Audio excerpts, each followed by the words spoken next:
Hey guys, this is Tauna, and today we're going to be talking about all the best cards from Aetherdrift. I honestly think this set is going to be sleeper decent. There are some really nice cards here.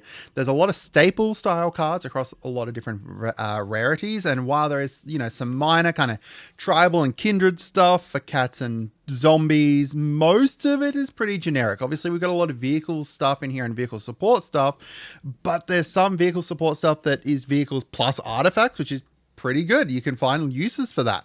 There's some absolutely banging commanders in here, and I think this set is honestly a better set than, say, Mark of Mana kind of thing. Like, I think this is a good, I don't think this is like up to Duskmourn level, but I don't think it's quite as low as, MKM was. I think this is a pretty decent, good set. Before we get into it though, make sure you guys subscribe. This could be the last video you see from me because the algorithm doesn't like to share the videos around sometimes. So make sure you subscribe, make sure you share the video around, all that kind of stuff. And apologies, I have had a bunch of stuff going on, so I haven't really been around as much. Hopefully, this, it says next month, but this month, February, I should be, getting back into it and starting to kind of pump out some more content and stuff. So going into the negatives first, because I think covering the negatives before people are like, but you didn't do this, is good before I get into like the positive, really great cards. So speed is kind of a sucky mechanic. It takes a lot to build up if you need max speed. Most of the cards that I'm going to talk about in here are ones that don't need max speed. They're still going to be decent before you get to that max speed. Now, vehicles aren't for everyone, and more, specifically vehicles matters cards aren't for everyone. But as I said, some of them are vehicles matters because they're artifact matters, like the vehicle artifact kind of thing. The common land cycles within the set and even the uncommon land cycles are not great outside of vehicle-based decks and more specific decks. However, the rare land cycle is absolutely crazy great. And yes, the lore of the actual race within the set is dumb, and you do need to kind of overlook that. But the actual full lore, if you look at everything within the set, like, Avishkar, the 10 different teams, and, their different planes and stuff, there is a lot of really great and sweet lore within this set. It's just the actual racing stuff that's a bit blah. All right.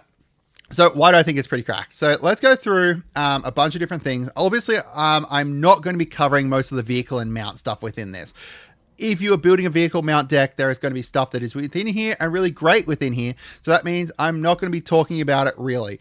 There are some really great things with vehicles within here, either whether it's, for the thing I talk about on the next slide, or whether it's them being able to make themselves into artifact creatures without you needing to crew them. But overall, I'm not going to be talking vehicle stuff in here because if you're building a vehicles deck, you obviously know that the vehicles based set is going to be good for that set, for that deck, right? Like, there is a lot of great vehicles within here. I'm not going to cover them unless they're like generic based vehicles. So cycling, that's one really great thing about this set, is there is a bunch of really great cycling cards that have, cycling tacked onto them as like an alternate way for you to be able to use that card. I'm always a fan of modal based cards and being able to choose if you need the card, say this Marauding Mako, do you want this guy out to start building her up, or has it got too far into the game, you've already got, your payoffs for discard out there, so you want to cycle it instead. Cycling procs all the new discard matters cards as well, which is really great. And overall, I just really love the cycling within this set. Cycling just adds a whole bunch to the game plan, and an additional way for you to be able to use that card is always good. So these are the different archetypes within the actual set here. So anything, if you're building a deck based around these kinds of things, you're going to be able to find some good stuff within it. Obviously the vehicle-based ones, again, we're not going to talk about too much, but we've got some max speeds ones in here, which are a bit not all that great. The exhaust stuff's good, especially if you've got like, some activated ability kind of deck based around that. We've got some artifact based stuff, so a lot of artifact based stuff within the set as well, and I'll go through the actual cards that are within the set obviously, but overall I want to just kind of show you the different sets here, like the different archetypes, because based off the archetypes you can kind of figure out what kind of cards are good within this. So you've got ramp based cards, you've got some graveyard based cards, you've got discard aggro, and discard is huge within this set. So go through the commons first. First up, we've got this light wheel enhancements. This one's really great because one, you can enchant a creature with it. You don't need to enchant a vehicle, but it's 1 mana. You give enchanted permanent +1/+1 and vigilance. It does have that max speed kind of based, like your engines added onto it. That's not super important because even just a 1 mana for a +1/+1 and vigilance onto either a creature or a vehicle, again, most likely creature, is still pretty decent. And then you've just got this payoff for later on if if it's happened to get into the graveyard where you can get it back later on a later turn. We've got Ride's End. So this one is like a more powerful version of the Luminous Rebuke or the Seized from Slumber. It costs 3 less if it targets a tapped permanent, which is what these both do. It says permanent here because you can target a creature or vehicle, even if we just if we cover up that vehicle part, because people are going to look at this and they're going to be like, oh, this is a vehicle-based card. No, it works on just creatures too, and you're exiling them instead of destroying them, which generally is more powerful. We've got Voyager Quick Welder. So this one is a funny robot that makes all your artifacts spells cost 1 less. There's had a few different versions of this. People use Foundry Inspector all the time. We've got Enthusiastic Mechanaut and we've got Ethereum Sculptor. These two here both cost 2, and which is fine, but we've got kind of a chunkier body on this Voyager Quick Welder. So depending on what you have, this could potentially be stronger. 4 health can help you kind of bypass a lot of those kind of tiny little removals, like a Massacre Worm kind of thing. Right? Where you've got this kind of bigger body to be able to survive some stuff. It does cost 1 more, so you're looking more at kind of replacing your Foundry Inspector with this. And obviously, depending on what your deck is, you do need to have white in the color rather than just colorless. But I do think it's a good kind of side grade to these cards, depending on what you kind of want in your deck. We've got Bounce Off. So this is a 1 mana return target creature. Let's just leave it a creature. Return target creature to its owner's hand. So that's very interesting because 1, it only costs 1, and there is no downside to this. Something like Call to Heal costs 2, has a downside alongside it. Into the Flood Maw, first of all, that's an uncommon. It does cost 1, it does basically the exact same thing. You do have the option of giving that tapped fish over to be able to remove any permanent. So Into the Flood Maw is probably a better version of this, but this is a common, if Into the Flood Maw's gone up a little bit, it's going to be, relatively cheap. I doubt this goes up too much beyond it. And it's just kind of a little tiny removal for like a budget deck. We got Flood the Engine. So this is a really, really nice one as well. So this is a tap enchanted creature. However, that enchanted creature loses all of its abilities and doesn't untap during its controller's untap step. That's pretty good, right? Like usually it has one or the other, right? It has the lose the abilities, but it becomes a creature, or it becomes it doesn't untap or something, right? There's just a bunch of ways that this is going to be really, really great removal in my opinion. And I think it's really good. It does have the vehicle attached onto it and then people are going to read it and they're going to be like enchant creature or vehicle. Oh, this is a vehicle hate card. It's going to work against creatures really well too. Guidelight Optimizer. So this is just Mana Dork.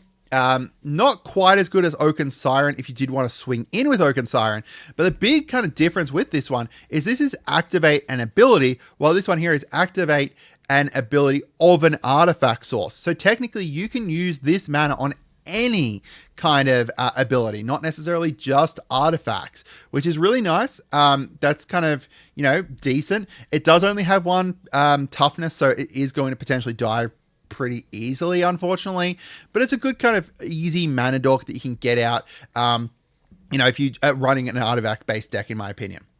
We've got Stall Out. So this is very, very similar to Freeze in Place, or like Tranquilize.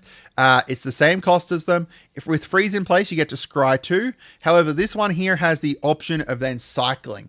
So again, I do think this is kind of like a side grade. Do you want the Scry 2, or do you want the cycling as an option here? Because later in the game, or depending on when you are in the game, potentially that cycling is going to be more important and discarding and drawing a card is going to be more important than Scry 2 potentially. We've got Chitin Grave Stalker here. This is a very interesting one. I like it. So this costs 1 less to cast for each artifact or creature card in your graveyard.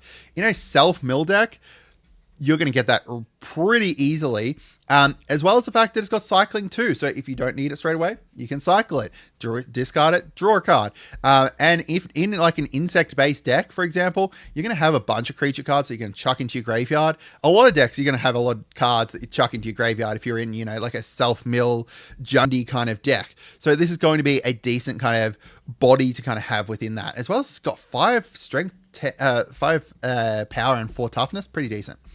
Grim Bauble. So this is really interesting.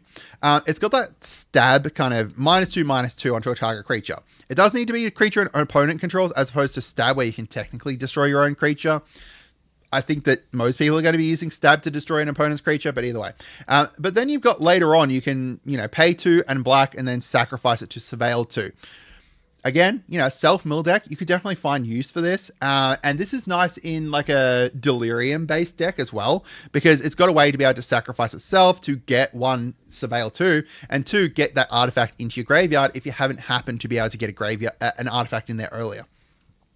We've got Maximum Overdrive. So this is just a better version of Offer Immortality, right? Like, this is just put a +1 on it, and then it gets also the Death Touch and Indestructible.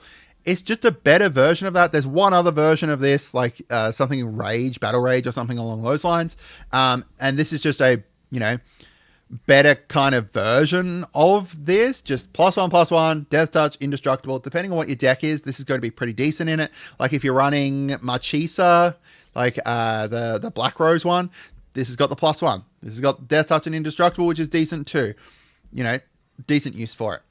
We've got Pact Doll Terror. This is a really good one too, in my opinion.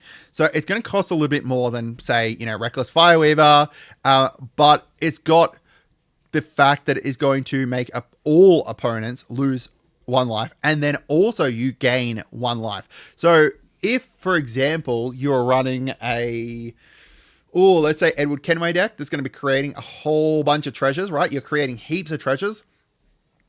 Boom. So Underhanded Designs basically has like the same effect as this, except this you need to pay 1 of. This you're going to pay essentially 2 of those procs up front, and then you get to do, you know, that burn each turn. Kind of like, it's essentially like a kind of Mirkwood Bats, except it's only when they enter.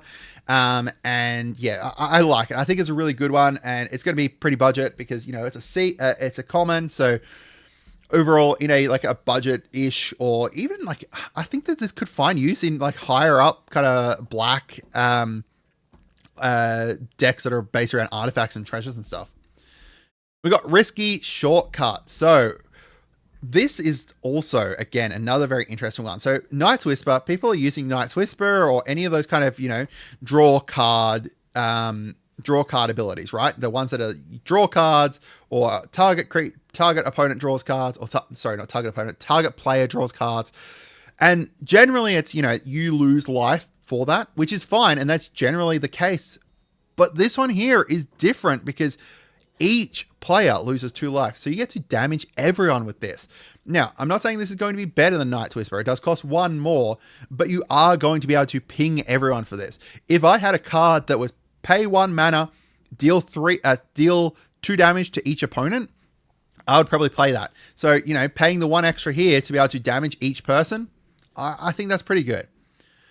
We got Magmakin Artillerist. So this is a payoff for discard. Whenever you discard 1 or more cards, he's going to deal that much damage to each opponent. So when you discard 1 card, he deals 1 damage to each person. When you cycle your freaking hand, you're now going to deal 7 damage to each opponent if you've got, you know, the 7 cards. You have the option of cycling him as well if you prefer, but just being able to, bam, deal damage out to everyone, I think is just really good. I really like that. And I think that as a common, I cannot imagine this not being really, like, you know how there's some of those commons that creep up to like $1.50 each? I think this is going to be one of them because the kind of discarding and being able to kind of do that out to everyone is really good.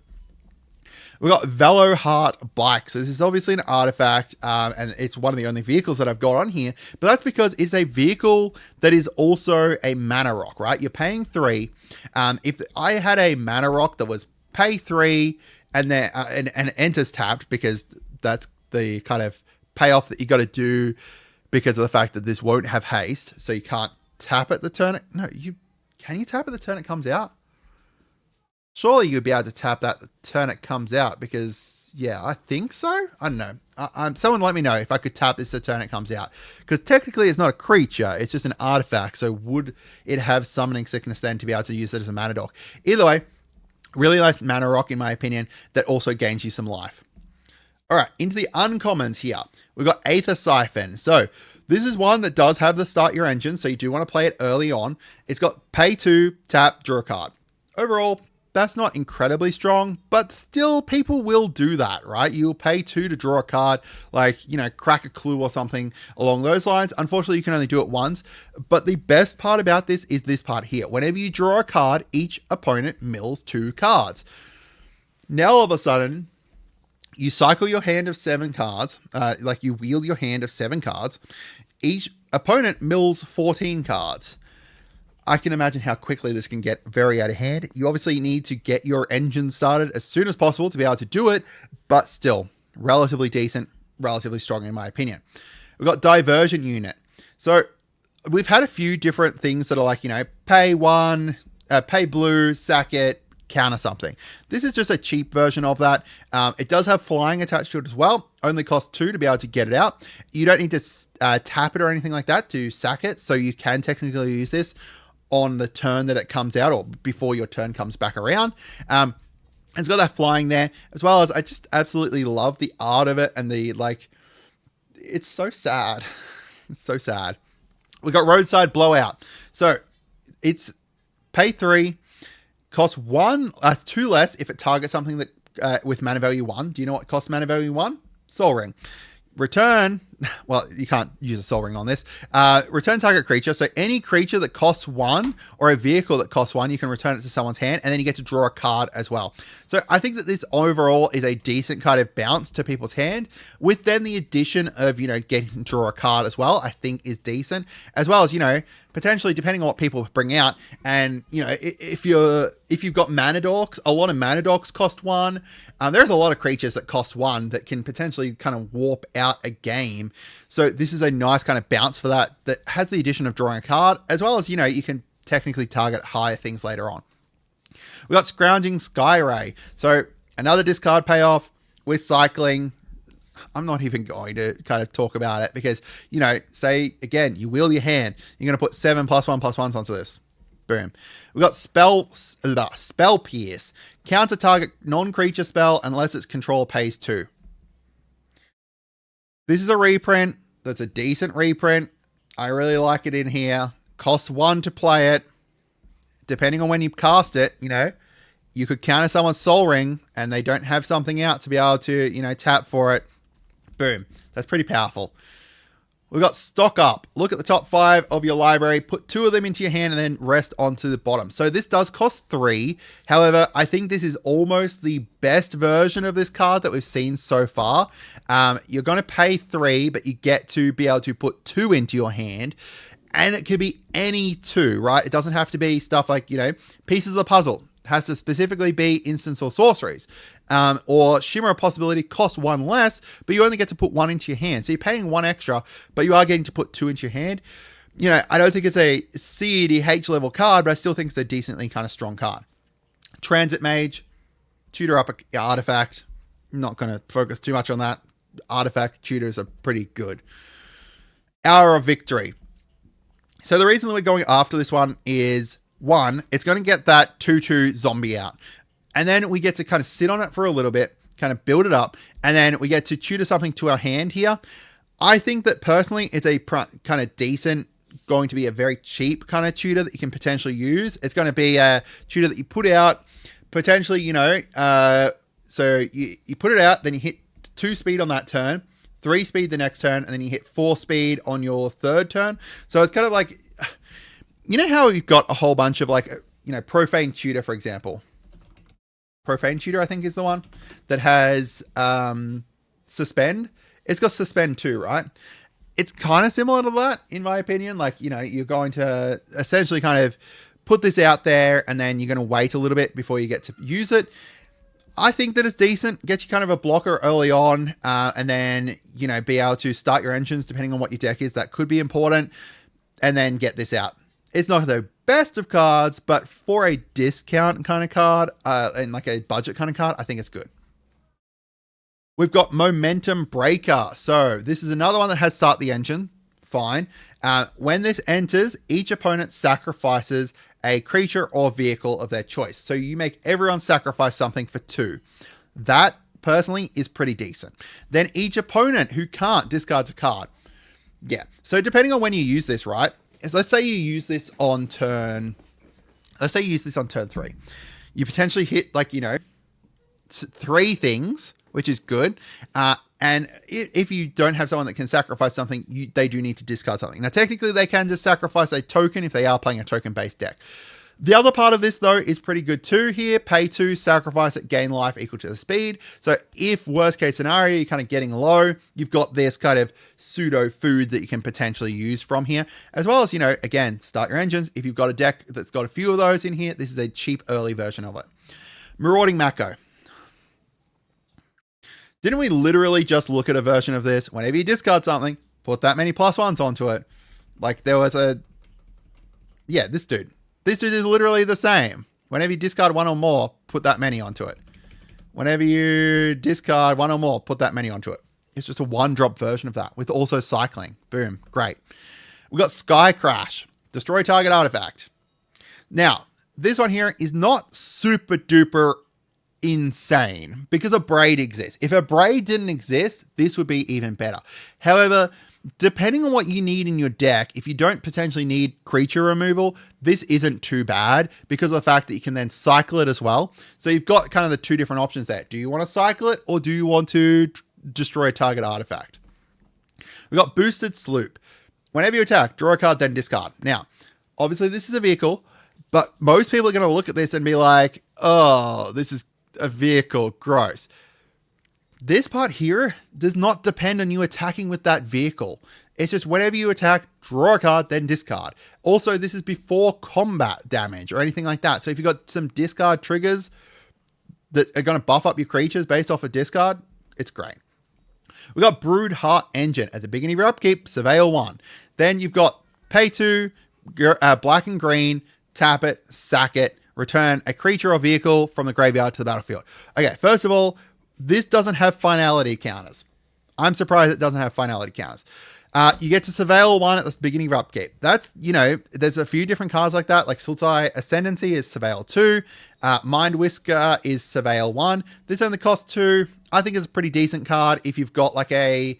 I'm going to add this into my Tarmogoyf deck because I think it's great in that, because it's just a cheap way to be able to surveil as well as potentially return something from the graveyard to the battlefield. Again, if this just said return target creature from your graveyard to the battlefield, I think the people would be, you know, underestimating it less. But because of the fact it says vehicle, people look at that and they're like, oh, it's vehicle synergy. You just ignore that part. Voyage Home. Oh boy, this is a really great one. In any artifact-based deck, this will get down to pay blue, pay blue, play white. So 2 mana, draw 3 cards, gain 3 life. That is like a really decent value version of this, right? As long as you've got some artifacts out. So early game, it's not going to be great, but later in the game, depending on what deck you've got, it's just also affinity for artifacts, so treasures, clues, anything like that. This counts for. Boom. Great version of it. We've got Veteran Beast Rider. At the beginning of your upkeep, at the beginning of your end step, untap each creature you control. That's pretty bloody good. You know, stuff like Seedborn Muse is used all the time. And it's pretty pretty expensive. First of all, Seedborn Muse costs 5 to get out. Now, that is untap all permanents as opposed to each creature you control. But depending on your deck, you might have just, like, untapping each creature might be enough, right? So that is pretty decent in my opinion. Like my, depending, if you don't have vigilance or something like that, this is kind of like a nice pseudo vigilance to give each creature vigilance with then the option of also pumping up your creatures as well. So into the rares, we've got Guardian Sunmare. Personally, I like this because it allows you to just shoot stuff up onto the battlefield within white, as long as they not land permanent. That is decent in my opinion. Like, I think that that's almost good, being able to tutor up any non-land permanent with mana value 3 or less. Like, you could, depending on what your deck is, you could tutor up some really nice stuff with this. And like, white doesn't have a huge amount of tutors, especially not repeatable tutors. So I think this is really good. We've got Bulwark Ox. So this has, whenever it attacks while saddled, put a +1 onto target creature. So you can buff up target other creatures with it, but then also you can sack it to give creatures you control with counters on them hexproof and indestructible. Any white deck that uses counters will potentially kind of want this. For example, in my my Black Panther deck. In my Black Panther deck, this is going to go into it because it's just going to be great within that, right? It's just going to be great. We've got Spectacular Pile Up. So, ooh, this is actually very interesting. So, it makes all creatures and vehicles lose indestructible until end of turn. Then destroy all of them. So that's a pretty decent way. Like, there is not really... Like, there is a whole bunch of white board wipes, right? Like, white board wipes, nearly every set will have one. And depending on what the set is, it will cost a lot, cost less. You know, usually it costs around this kind of 5 mark here. I don't think there's really been one before that... Actually, no, I will not say that. I don't think there's really been one before. There has not been one before that removes indestructible as well.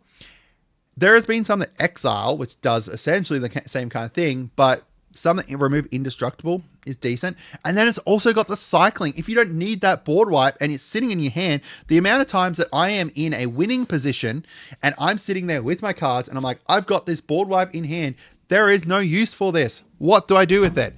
Being able to cycle it, I think is great. I think it's just great. We've got Repurposing Bay. So Birthing Pod for artifacts. Birthing Pod for artifacts is really, really great. And, you know, this is any blue deck will be able to use this. It's just like the Iron Man, and I think that maybe because they brought out Iron Man, they decided to do this afterwards because of the fact that everyone loved the Iron Man. But then again, they're probably designed around the same kind of time. Either way, you know, I think this is really great. I think it does really great in a whole bunch of different decks. We got River Churn Monument. Now, I talked before about the one that makes people mill cards based off of you drawing. This goes alongside that, and this is a huge, insane finisher for any blue mill deck. Pay 1, tap, any number of target players mill 2 cards. Now, you can technically target yourself with that, or you could just make each other person mill. But this part here, pay 4, tap it, any number of target players. Again, this part here, you could target everyone else with it. Each mill cards equal to the number of cards in their graveyard. If each person's got down to 50 or below, I'm putting 50 as rough, you can just finish them off with this. That is pretty bonkers in my opinion. It is really, really great for a big kind of finisher for those mill decks. You can technically do this the turn it comes out as well. If you have, you know, 1, 2, 3, 4, 5, 6 mana. Boom. We've got Unstoppable Plan. Again, this is pretty crazy. At the beginning of your end step, untap all non-land permanents you control. Ooh, this is going to go straight into my... What was her name? Wow. I cannot remember her name. The Duskmorn Precon chick, Aminatu, into my Aminatu deck, because I found that I was swinging out with things and then I had no way to be able to untap stuff afterwards. This is just great. I think that this is a really good one. This art also reminds me of the other one. What was it? Dramatic Reversal, I think it is. Dramatic Reversal is the like blue untap. I think it's meant to, right? Like meant to be very similar to that. But this is just repeatable. Each end step you can do it. It's crazy. We got Venwix, Verbose Host. Now, if you're running currently Teferi's Ageless Insight, this is going to be a very similar card to that. Obviously, at the very start of you using it, it's not going to be. It's just going to be like a, what was it? Like a thought vessel kind of thing, to make it so that you have no maximum hand size. But later on in the game, you've got the option of then being able to draw additional cards constantly. You can draw so much with this. It's really great. Got Crypt Caller Chariot. So this is whenever you discard one or more cards, create that many tapped zombies. We just talked about a million different ways to be able to discard. Why don't you turn those discards into zombies? Boom. Now you've got a whole bunch of cards out there. A whole bunch of zombies out there. Really great. We've got Gondai Night Minister. Any theft-based deck will be wanting to use this, in my opinion, in the 99, or you could use it even as a commander. Why not? Whenever a player casts a spell they don't own, that player creates a treasure. Now it's going to also make it so that whenever a creature deals combat damage to one of your opponents, whoever controlled that creature gets to exile the top card of that person's library. They can look at it and they can play it at any time, and mana of any type can be spent to play this. Ooh, there's a lot of theft decks that do this bottom part here, but only specifically for you. But now everyone is going to get to play everyone else's deck. I honestly want to make like a goad based deck around this, so that way everyone has to hit each other and everyone gets to play each other's decks, and then they're all sitting there like, Tay, what the hell? Why are you doing this? We've got Demonic Junker. So affinity for artifacts. Boom. If you've got a black based deck that has artifacts in it, going to be great. This is going to go probably straight into Edward Kenway. Whenever it enters, for each player, destroy up to one target creature that player controls. If a creature you controlled was destroyed this way, so if you want to sack one of your own creatures, you get to put 2+1s onto it. Ooh, boy, that's really great. It's a big removal spell for artifact decks that also then sticks around on the board and potentially becomes bigger too. Full Throttle. This is the first time, I think, ever that we have had 2 additional combat phases. This also has at the beginning of each combat this turn, untap all creatures that attack this turn. That part there is really strong because most of them will have untap all creatures that attacked this turn or something like that. This has, or untap some creatures that attacked, or untap all creatures except for this one. This here makes it so you're just going to untap all creatures that have attacked this turn, no matter what. That bypasses some of the restrictions that previously had been in place by making it so that, you know, they didn't untap. Oh, this is going to go into my Storm deck because my Storm has a whole bunch of extra combats within it, and it's going to be crazy. It's going to be absolutely bonkers. You are paying a little bit extra, more than like, you know, your Relentless Assault, for example, but it's 2 combats that you're getting for the price of, you know, 2 extra mana. It is, yeah, I think this is going to go crazy. We've got Duretti Rocketeer Engineer, really great. Any artifact-based deck with red in it that potentially has your artifacts go into the graveyard is going to be good with this. You can also sack, you know, a treasure to bring an artifact back to the graveyard, which is great. Lots of uses for it. If you were previously using, like, you know, the Duretti Scrap Savant, this is going to be feeling very similar to that, except it's, you know, whenever he attacks rather than him being a fragile planeswalker. House Squad Heavy. Any, you know, Goblin deck will be wanting this, in my opinion. Uses very similar to like the Goblin Rabble Master, Legion Warboss kind of thing that makes it so that you create a Goblin on combat. But it also gives them haste. Instead of just whatever that creature that you created has haste, it's just going to give all Goblins haste, which is great. And then you've got a huge Goblin Mana Dork later on. District Mascot. Now, when you have a look at this, most people are kind of looking at it and being like, oh, this is a mount. I got to slowly kind of build up the +1 counters on it. No, just play it in any deck that hands out +1 counters onto stuff. Like a, not necessarily a Voyager deck, but that kind of deck. Like the, what's his face? Black Panther deck. And then all of a sudden you've got pay 2, just remove 2+1s, destroy target artifact at instant speed. It's just, yeah, I think that's going to be great. I think that's amazing. We've got Lumbering World Wagon. So this is similar to like Atalan Jackal or Bitterthorn, which both are relatively expensive cards and kind of up there in how great they are and stuff. And this is very kind of similar to that. It's a vehicle instead of, an equipment or a creature. And it gets stronger the more lands you have as well. But it does get to tutor up when it enters and whenever you attack, which neither of these two do it when you enter. It's always when you attack with it. So that's going to be decent to be able to kind of get you out a lot of lands. So landfall decks could definitely make use of this.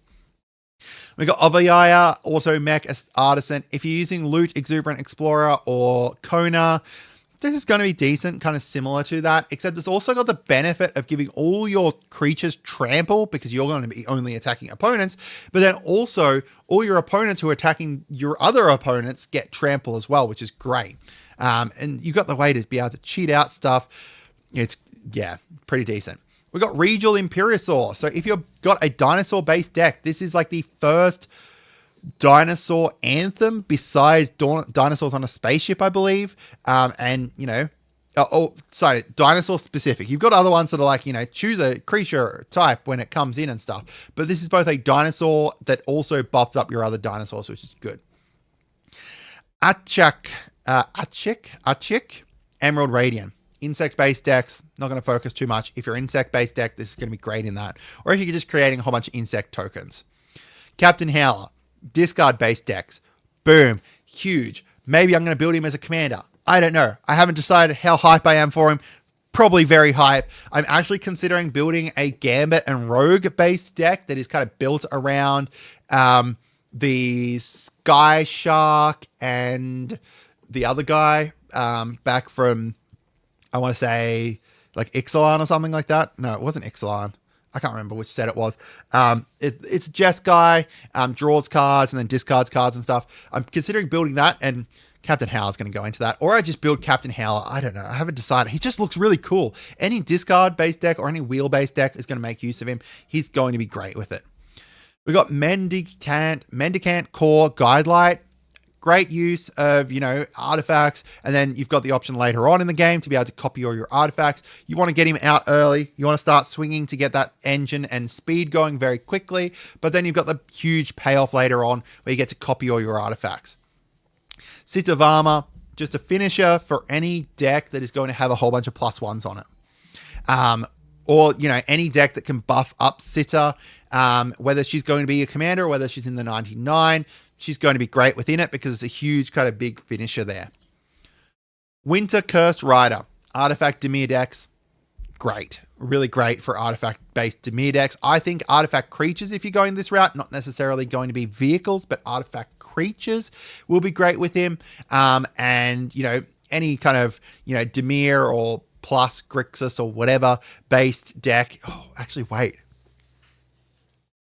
I could potentially use this because I've got too many non-artifact creatures in my Edward Kenway deck. Either way, great deck, great card. Lifecraft Engine. Do you have vehicles? Do you have creatures? This is going to be good for it. So now all your vehicles are going to be whatever creature type you choose. So you can turn all your vehicles into, or it's just going to be it's just a banner. Right? It's just a banner. You can just use this to buff everything by +1/+1, and then also turns itself into like a dinosaur or whatever you want it to be. I think that this is going to be great within Edward Kenway as well, to be honest. I've obviously got this one on here. It doesn't necessarily need to be in a vehicle deck. If you've got a couple of vehicles in there, that's fine. But still, right? Like you get to turn each creature you control into, say, a dinosaur or what? Each creature that is a dinosaur gets +1, and then this also becomes a dinosaur. We've got Monument to Endurance. Again, discard synergies. Boom. Not going to focus too much on it. There's just heaps of discard stuff. This is the big draw of it. The huge land cycle. They're reversed from previously Verges. There technically can be 10 more sets of these. And, you know, Verges are just great overall. Yeah, we saw with Duskmourn how great they are. So into the Mythics, we've got Salvation Engine. Just return target artifact creature from your, artifact card from your graveyard to the battlefield. Any artifact creature based deck that is in white can make use of this incredibly, incredibly well. It does need to be able to attack, but you've got other ways to be able to potentially animate this, or you could use, you know, your artifact creatures to man it as well. Just because those artifact creatures, if you, depending on what your deck is, are now going to be, you know, +2/+2. So a 4 power artifact creature prior to this buff would be enough to be able to do it. We got the Speed Demon. This is really good. It's kind of like Phyrexian Arena. If you're using Phyrexian Arena, this is a great option to kind of replace it depending on what your deck is, because it's got a body alongside it, but it also can potentially draw you more cards, right? As long as you start building up your speed, even if you start building up your speed after this, you could potentially get to, you know, 2 speed straight away. That's draw 2 cards, lose 2 life. Really good. We've got March of the World Ooze. Again, depending on what your deck is, a big thing that turns all of those creatures into 6/6s is going to be good, as well as the fact that you could potentially get a whole bunch of elephant 6/6s out each time an opponent casts a spell that's not on their turn. Thunderous Velocipede. So this is going to make it so that each creature and vehicle, again, ignore that vehicle part. Let's just say each creature you control enters with a +1/+1 counter on it if it's mana value 4 or less. Otherwise, it enters with 3. So if you cast something with mana value 5, boom, now it's entering with 3 +1/+1. This reminds me a lot of Tribute to the World Tree or, you know, Master Chef. This is a better version of Master Chef. Yeah, that's all I can say. It's a better version of Master Chef. It's really good. We got Bright Glass Gear Hulk. So when it comes in, tutor up 2 artifact, creature, or enchantments with mana value 1 or less. You can tutor up your Soul Ring. You could tutor up, you know, any of your kind of combo pieces. You could tutor up an enchantment that's a removal or something like that. You know, you've got a whole bunch of things that you can tutor up here. It's really good if you're in like an artifact creature Selesnya plus deck. Ketramos. This is a CEDH commander, I think. It's just going to be insane. Any deck that is exiling stuff, whether it's flickering, whether it's, you know, exiling from people's graveyards or whatever, this is going to be your huge, huge draw engine. It is absolutely bonkers. Loot the Pathfinder. I think people are exploring this in CEDH currently for a food chain commander, but either way, even if you want to use him in the 99, you've got these huge abilities, right? Like Ancestral Recall here. We've got like a Black Lotus. We've got like a Lightning Bolt here stapled on. Just flicker him and then you can use them again or do whatever, however you want to use it, right? It goes infinite with that Soul Bond guy, the Soul Bond flicker dude from, what was it, Vow or something like that? Deadeye Navigator? I don't remember if that was in Vow or before that. Either way, Deadeye Navigator, you'd go infinite with it. With this, it's really, really, really strong. Pyrewood Gearhulk here. So, you know, this is just a finisher. It enters, it gives all your creatures +2/+2 vigilance and menace, and also makes it so damage can't be prevented this turn. Really good. Oil Deep Gearhulk. A lot of the Gearhulks are pretty decent. I think there's only 3 that I put on this list, but overall, most of them are pretty good. So the reason I put this one on here is because I was talking to my friend John Jackson about it. And when we talked about it, he's like, its ability's not all that great. You look at someone's hand, you choose a card from it, you make it discard it, and then they get to draw a card. Like, what's the point of that? And then I pointed out, it just says, look at target player's hand. You can choose your own hand with that. So when it comes in, you get to discard a card and then draw a card, which I think is pretty decent for a, you know, lifelink Ward 1, pretty bulky dude in an artifact creature deck. We've got Riptide Gearhulk. No, maybe there's 4 that I put 4 on here. When this enters, for each opponent, you get to put up to 1 target non-land permanent they control onto their library third from the top. Just a nice kind of removal there, alongside the fact that it's got double strike and prowess. Prowess procs off of artifacts as well, just FYI. It's good. We've got the Aether Spark. I think the Aether Spark, personally, is pretty strong. It's a pretty decent equipment. people, you know, talk about the fact that, oh, if it drops off of someone, then people can just kill it. Sure. But as opposed to them not killing it, it's +1 is put a +1 onto something. It's -5, draw 2 cards. It's pretty decent. -10, 10 mana. If you've got a big beating commander damage creature that you're going after, you know, trying to kill someone off with, and you're, you know, hitting someone for, you know, 6, right? That becomes put 6 loyalty counters onto this. All of a sudden, you're drawing 2 cards nearly every turn. It's pretty crazy, in my opinion. We've got Radiant Lotus finally. Again, I think this one's pretty good. It does have a huge cost up front, which is probably its biggest weakness, is that it costs 6 up front. There are ways to be able to make this cheaper, right? We literally just saw before about artifact spells cost 1 less. Now, each, let's say each treasure you sacrifice is going to make you 3 mana of a chosen color. It's, yeah, pretty strong. But let me know what you guys think. I hope you guys had a great day, and goodbye.